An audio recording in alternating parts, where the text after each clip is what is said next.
Smart24, driving business.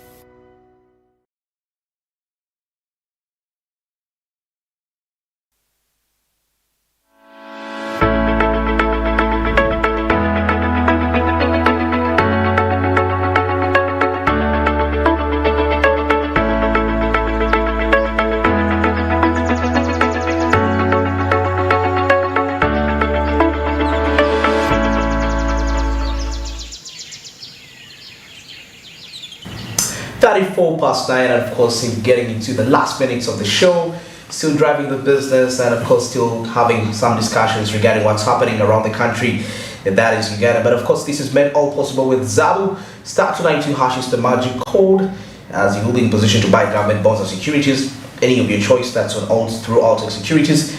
And also at the same time, with as little as 15,000 Ugandan shillings, you can be able to access the services. The markets are open 8:15 a.m. till 8:15 p.m. That is East African time, Monday to Friday, and of course except on the weekends when they don't operate at the public holidays. You know, no more excuse why you shouldn't buy government bonds and securities.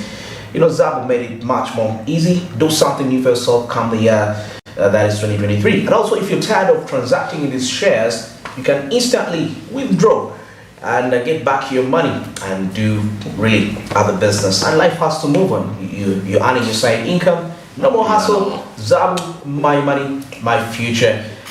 Do something new for yourself. Well, now getting into our other discussion briefly. The President of Uganda, His Excellency Yoweri Kaguta Museveni, is expected to address the Parliament tomorrow. He's going to, sorry, I always use that word. He's going to address the Parliament tomorrow. And quite lots of conversations have been coming up of what is he going to really address. Of course, we all know what is in our minds right now, but of course I'm still with Hanifa, still giving us his insight regarding, what does he think the President will be talking about? The vision bearer. Vision bearer of the nation. Yeah. Of the great nation, Uganda. Yeah. When the Iron Sheet saga rose up, we all waited for the president to say something tweet about it. Yeah. There are so many presidential events that have been happening, and he has not mentioned it. He has not talked about it. Yeah. So definitely, when he says I'm going to address Parliament, and this is the issue that has been making news. NSSF as well. NSSF as well, yeah. NSSF, I think he talked about NSSF something, yeah. There's a time he talked about NSSF, not direct. We also say that he said them not to say anything. Yeah, we also expect NSSF. But the issue of iron sheets, where his ministers are implicated, these are, most of the ministers are members of parliament as well. They are all supposed to be in attendance. They're supposed to be there. And he says, I'm going to address Parliament. It's a surprise. What do you think? We all don't expect him to say something different. Yeah. Because he has talked about almost everything in the occasions. Recently has been at the Women's Day celebration. He has talked about the economy, the trade, and whatever. Now, if he says, I'm going to address Parliament, what do you expect? Well, of course, we expect him to talk about his ministers who are shamed him. Who are shaming him and letting him down. His fishermen. He calls them fishermen. I pick my because his disciples. Most of them are women who are letting him down. So that's sad. Exactly. We put a lot of belief in them. Can't believe this is the cabinet that has got the number of women outweighing. Actually, yeah. And I'm not saying that they failed, because most of the women are actually doing wonders. Yeah. And of course, just a few, of course, don't. But sometimes when it's your day and things are not turning out to be right, it may actually cover up even the good deeds you did. One bad deed covers up everything. Actually, even before the address thing coming up, we first anticipated him to reshuffle cabinet. That is what was on everyone's mind, and that is what was going out in the media. That if he's not talking about it, at least he's going to reshuffle. Exactly. But I think he's first going to address, and then he reshuffles, so that you're not complaining. It's like that you don't complain. So that if they see the reshuffles, they know where it's coming from. Exactly. He has already informed you, I'm going to do this. You brought me down, and yeah, that is what we are expecting. For me, that's what I expect. Of course, to bring out the issues of iron sheets. He said very clearly that this time around we are going to fight corruption. I'm going to fight corruption. He is going to fight corruption. And it is the State House, actually. It is the State House that has been revealing most of the information, taking the pictures of the iron sheets, where they have gone, where they are. Even the other time, the minister at the minister's house or farmhouse, where those iron sheets were. It is State House that took those pictures. Okay. So it is State House actually behind fighting this corruption. So we are all expecting the president to say something on that matter, because yes. Joram, in 30 seconds, what's your take on that? What do you really think the president really is going to address? But also, what do you think, regardless of what people think he's going to say, what are those much more important matters that he needs to say in Parliament? First of all, I want to believe there is a lot that he's going to say, and by the look of things, even the international media would wish to know what is his take on the ongoing homosexuality debates. Homosexuality. Globally. And then I wonder how he will be tackling that, or if he will choose not to mention a thing or two about it. Then the NSSF saga, just because the board, the members of the board, including the chairman, say they won't step down until the appointing power says that step down, or until the appointing power directs them to step down.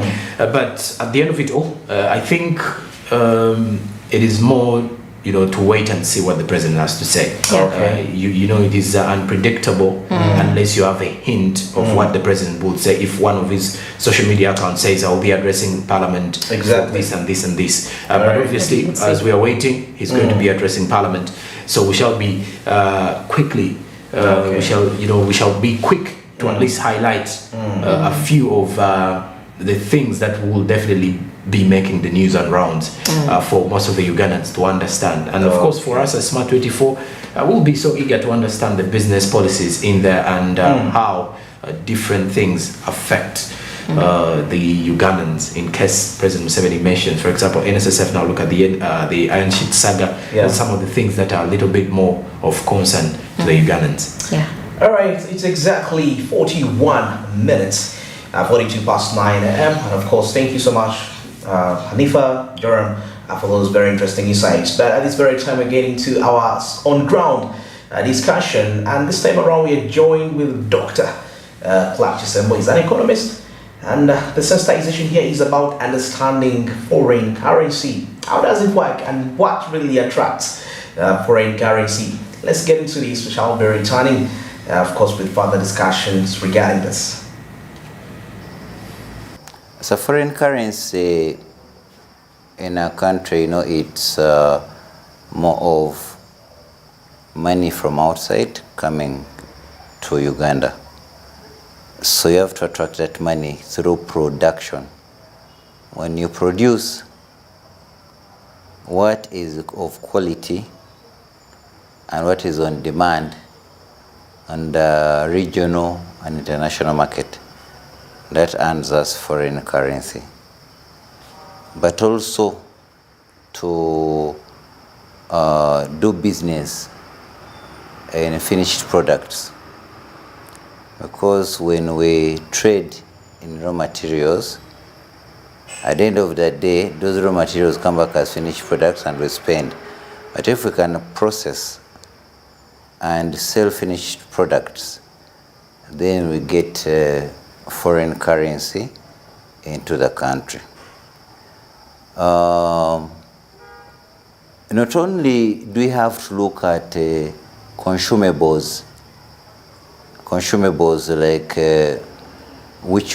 which are tangible, but there are also those which are intangible. For example, education. Education, there are so many students who come to study in Uganda because of the quality of education of the country. they come from the region, they bring in foreign currency. Those are some of the examples that I could give. They're quite massive, many, including protecting cottage industries, maybe giving them tax holidays, then they can produce at a lesser price and they can compete favorably with their bigger counterparts in other countries on the international market. Yes. So you see, when you have access to foreign currency, when you're doing business, it's like you have gold. You hold an upper hand because this foreign currency can enable you even to trade in any market. You can trade on the stock market.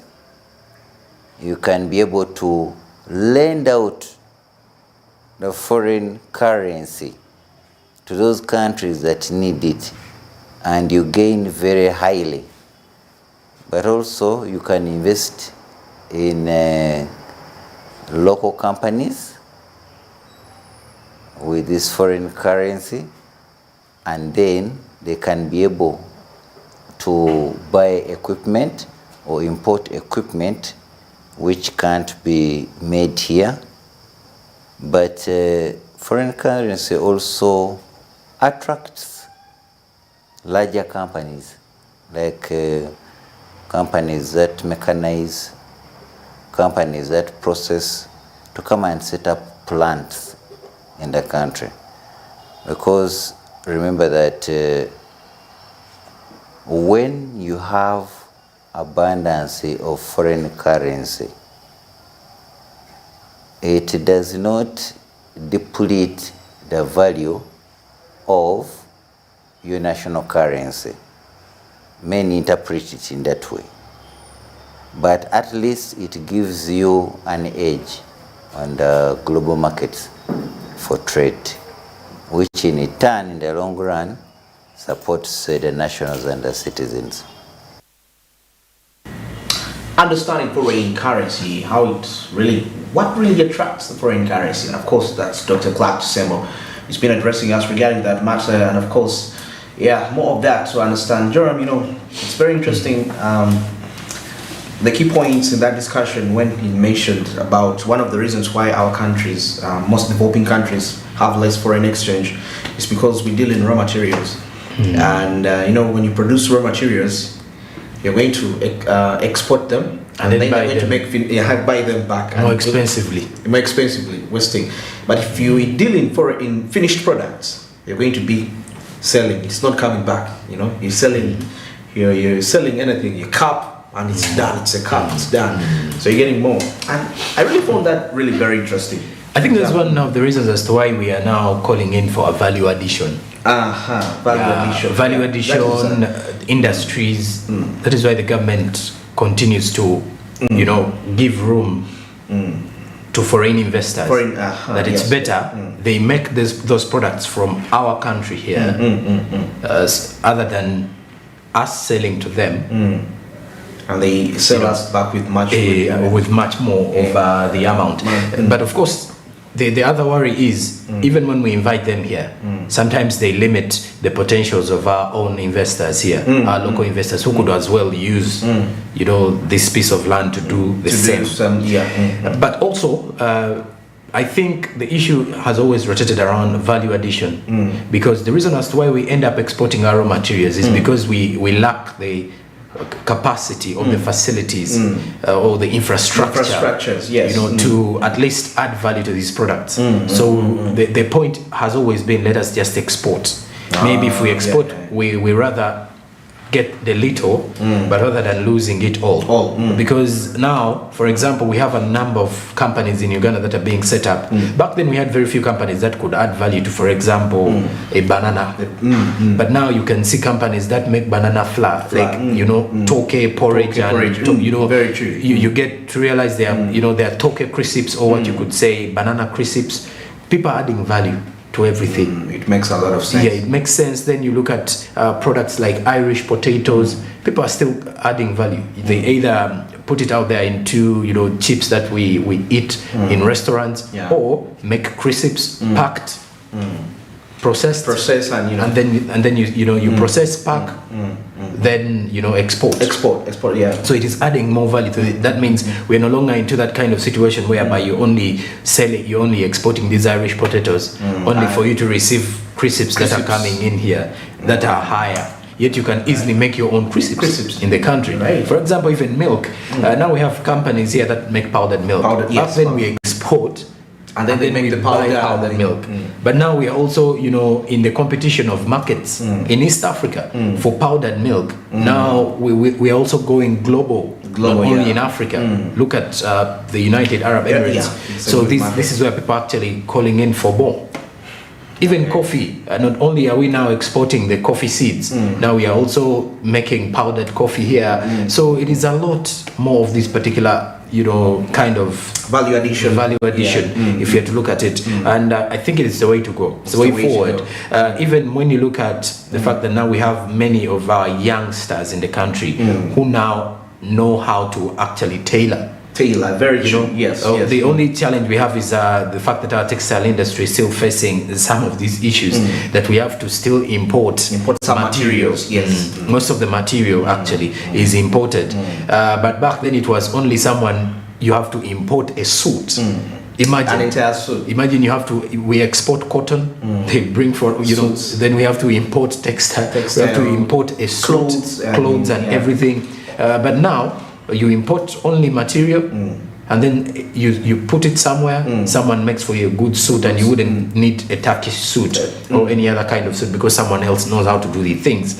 So I think every other industry that we are seeing, especially from the small scale perspective, is at least there is something we are adding value to. Even now, technology. When it comes to technology, at least now we can easily make something of our own. True. However much we are still in the baby steps, but you can see we can make something, and we are shooting for export.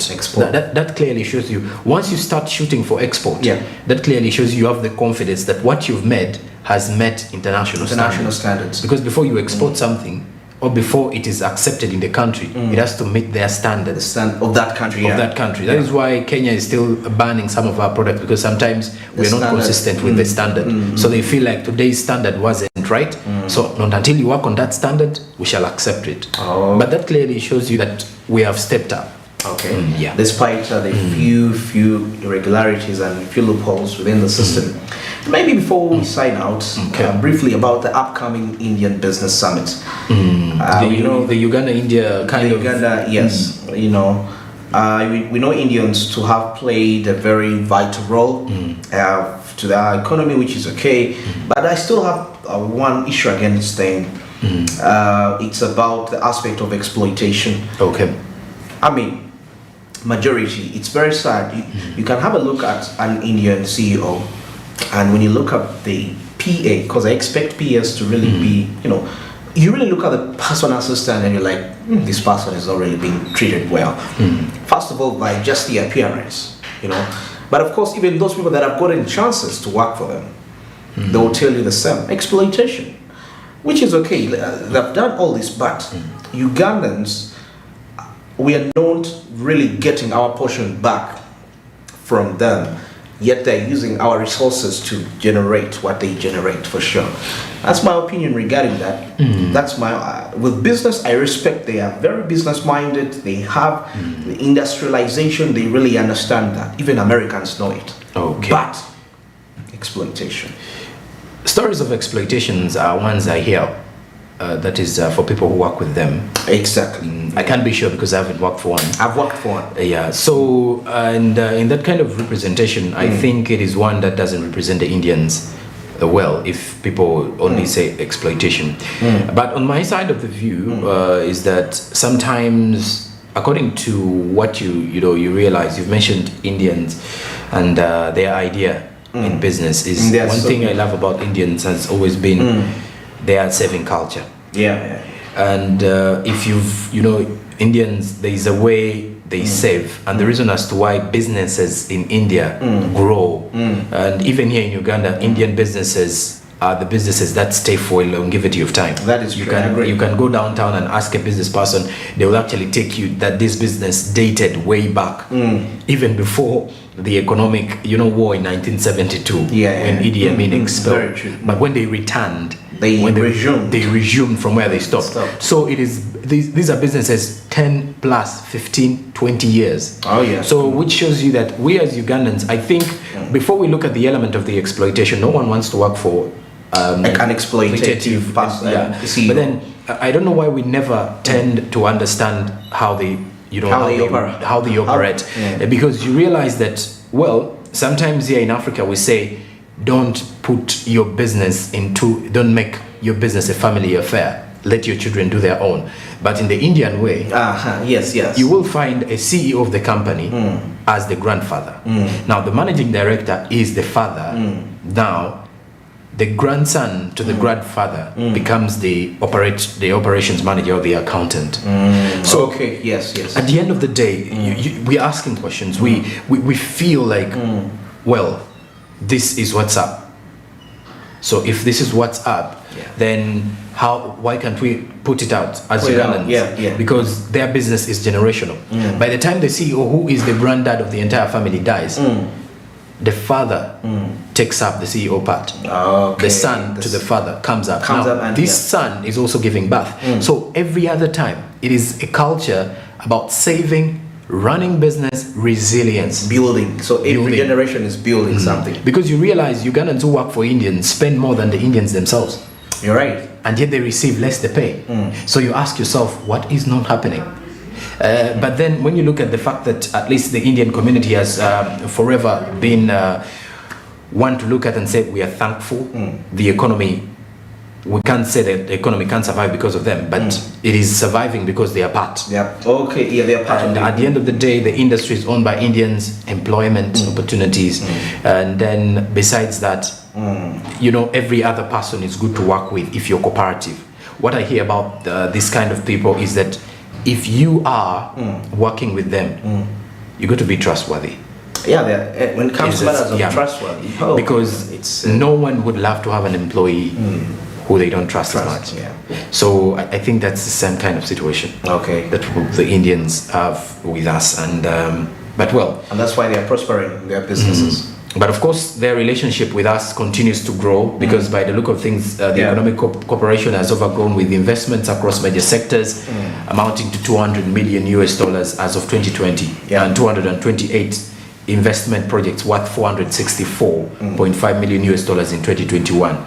And currently, there is an estimation that their projects and investments in the country are roughly heading to $464.5 million. That's huge. That's a huge amount of money. Yes. Well, I think we've come to the end. It's exactly 57, and that is past 9 a.m. And of course, winding up the show. Very grateful from where we started from, and of course from our very first update till the way to this very hour, and also grateful for the team behind the production. Of course, making sure that this content is available for you to really view it. Of course, don't forget it's channel 394 on GOTV. And channel 372 on DSTV, as you will be able to get us at whatever part of the region you will be at within the East African bloc. And our social media handles at Smart24 TV, that's on Twitter, Smart24 TV official, that is on Facebook, and Smart24 TV live, that's on our YouTube handle, where you will be in position to get us at whatever part of the globe that you will be at. Coming up is financial markets with Anthony Sebale, as you're going to be informed regarding the world of financial markets. And of course, with the entire SMB team, we really want to wish you a very great day. And of course, make sure that tomorrow you go back, you get back home today, strategize on how best you can drive your business much more. But of course, most importantly, watching SMB to get the latest information regarding how you can manage your business in whatever aspects. Till tomorrow, a very good morning.